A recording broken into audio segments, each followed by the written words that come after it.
I think one distinction to make first is that I don't think we're faced with one super intelligence that will soon arrive.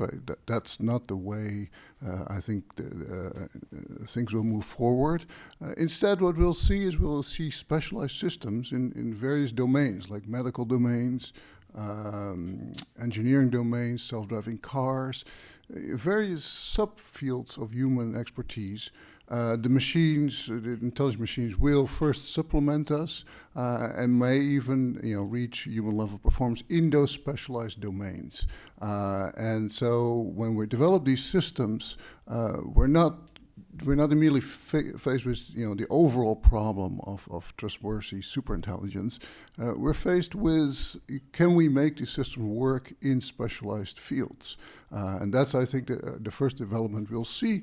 And if you look at something like self-driving cars, which initially actually for the general public it seems somewhat worrisome already. There's no driver, and what do you do when you're about to get into an accident? If you look at the development now and the way it's being actually treated in the press and the media, I actually think it's a positive kind of development. People are becoming aware that these cars can be designed in a safe way, that the companies that are working on these cars put safety as a first criteria, and that overall these kind of smart machines, there'll be self-driving cars, will actually be very beneficial to us, and they will reduce the overall traffic fatalities by estimates. Over a 90% reduction is feasible.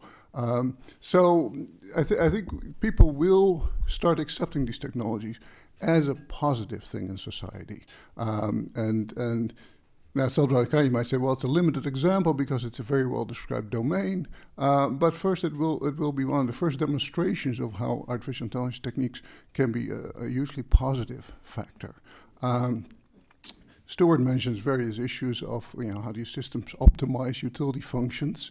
In practice, you have many conflicting interests, conflicting criteria to deal with.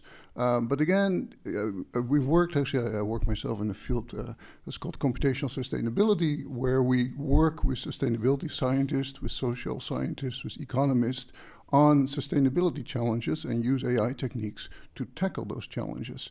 And what we experience there is, there are conflicting criteria, conflicting objectives. Sometimes local economic objective for development contradict overall sustainability goals.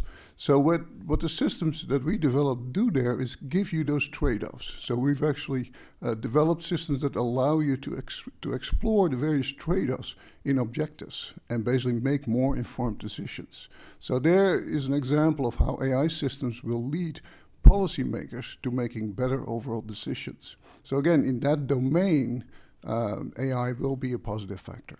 So that's how I view the development, or the near-term development, more for AI, and I'm sort of hopeful that our research community, in collaboration with these other fields, will be able to manage these risks quite well.